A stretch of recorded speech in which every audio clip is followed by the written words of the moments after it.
jengni arani ada masa pangri pangdo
Adamphu nangke adamphi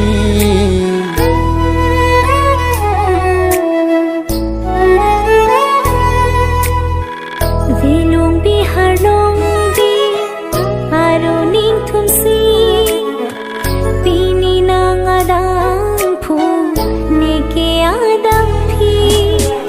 kang honate mo along itung kabochi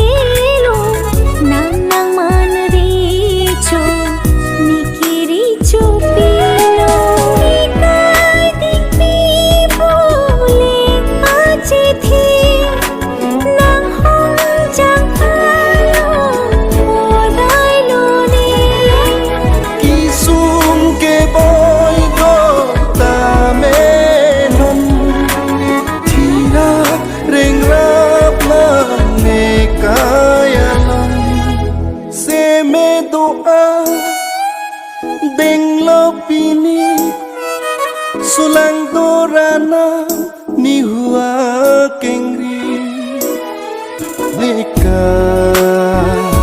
kang hon suri Panampi nang pansi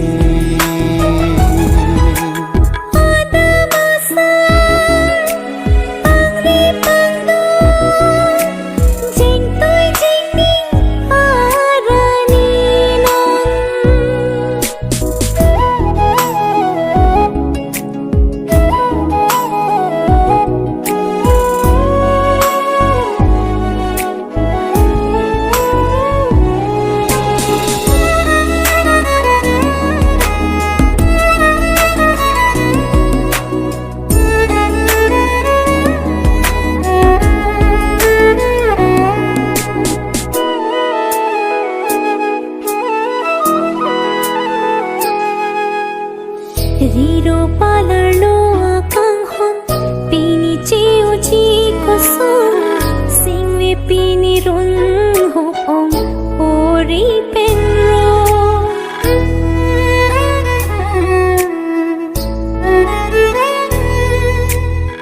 Pinso bihek penon pan pu anakang hon ke o pini pen melong lelo riro akang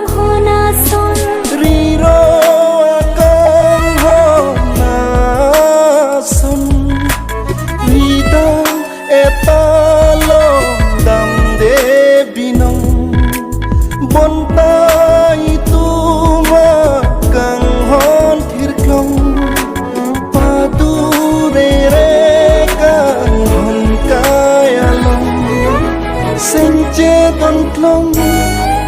lai tungang bong